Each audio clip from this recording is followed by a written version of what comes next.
Buenas tardes. Hoy vamos a ver el tema de grupos vocálicos. ¿Qué son los vocálicos? Los grupos vocálicos están conformados por una agrupación de fonemas, es decir, es la existencia de dos o tres vocales en la misma sílaba que constituyen un diptongo o un triptongo respectivamente. Acá a modo de ejemplo les hemos puesto au, ye, oi, ue, uai, ya, entre tantos. Bueno, esto a modo de definición, los diptongos están conformados por dos vocales en la misma sílaba y los triptongos tres vocales en la misma sílaba. Nosotros ya hemos visto en clases anteriores las clasificaciones de vocales, por eso esto es a modo de recordatorio. Tenemos vocales abiertas y vocales cerradas. ¿Cuáles son las vocales abiertas? La A, la E y la O. Y las vocales cerradas son la I y la U. La estructura de los grupos vocálicos, es decir, de los diptongos, tiene dos tipos de componentes. Vamos a empezar por este. Cuando en los grupos vocálicos una de las vocales presenta mayor abertura, esto es muy importante, mayor energía articulatoria, constituye el núcleo silábico, es decir, que cumple el papel, un rol muy importante en la sílaba. Por ejemplo, acá tenemos au y el triptongo ue. En este diptongo encontramos que la A tiene mayor abertura y mayor energía articulatoria. Por lo tanto, esta U cumple la función de margen postnuclear, porque está después del núcleo. Veamos este ejemplo en Wei. La vocal que presenta mayor abertura y mayor energía articulatoria es la E. Ustedes verán que está como en un marco, tiene un marco, un margen. La U cumple una función de margen, y la I también. Al estar precediendo a la E, le vamos a llamar margen prenuclear. Y como la I está después de este núcleo, la vamos a llamar postnuclear. Este cuadro hace referencia a lo que les acabo de explicar. Entonces, las otras vocales que acompañan tienen la función de margen prenuclear y o postnuclear. En estas posiciones, el margen silábico pierde las características vocálicas y se las llaman semiconsonante o semivocales. En este caso, la U es una función de semiconsonante y la I de semivocal.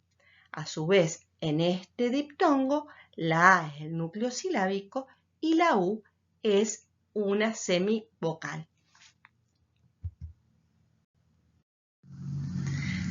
A continuación, veremos la clasificación de los diptongos.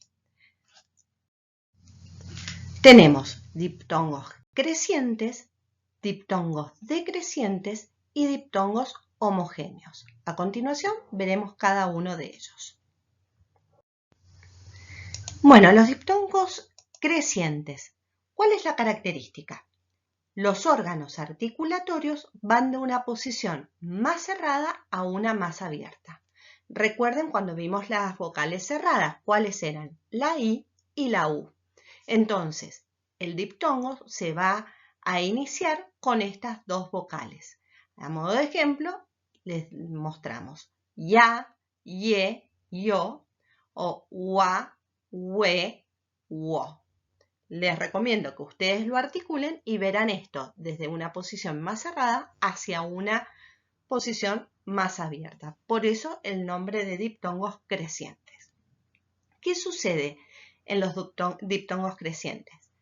La vocal del núcleo silábico está en posición secundaria. Recuerden que el núcleo silábico era el que tenía mayor energía, mayor abertura. Y la otra está en posición prenuclear y se la denomina semiconsonante. Por ejemplo, rabia, 7, radio, triunfo, cuando, cuento, Luis, cuota. Por ejemplo, el núcleo silábico de este diptongo, la O tiene mayor fuerza, va a cumplir la función de núcleo silábico, y la U está en un margen prenuclear, ¿sí? Es una función de semiconsonante.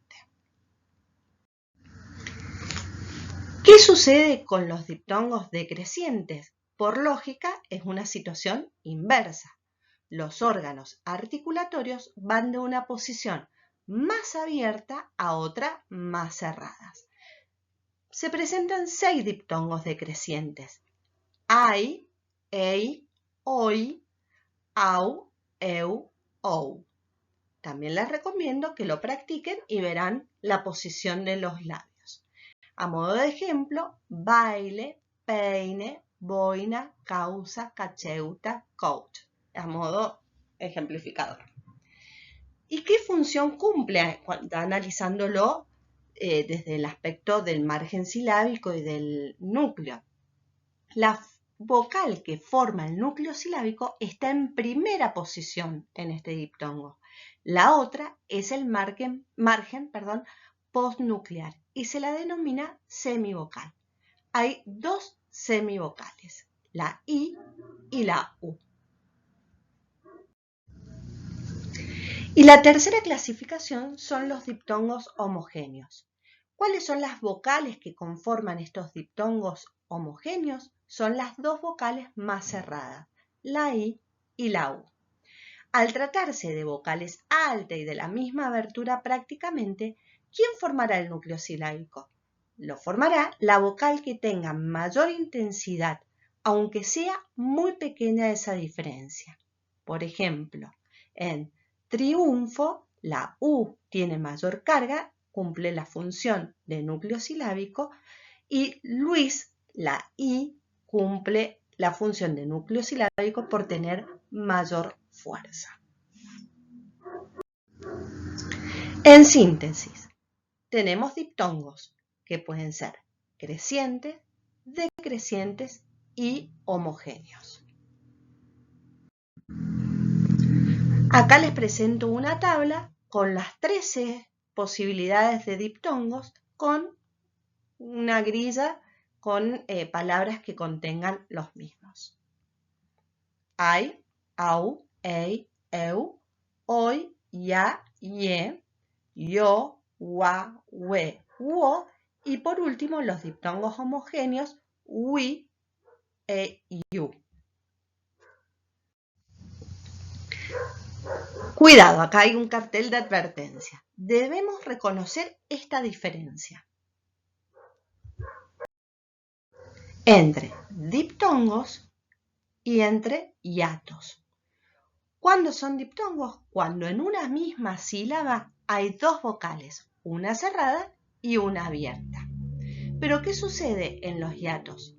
Es cuando 2 vocales se encuentran juntas, pero ambas pertenecen a diferentes sílabas, construidas por 2 vocales fuertes y una vocal débil con acento junto a una vocal fuerte. En el ejemplo de país, si no llevase el acento, al llevar la acentuación en esta vocal, se rompe el diptongo y una vocal pertenece a una sílaba y la otra vocal pertenece a otra sílaba. Como actividad, les proponemos que ejemplifiquen cada uno de los diptongos posibles en español con 2 palabras que los contengan y señalen sus componentes. Bueno, muchas gracias.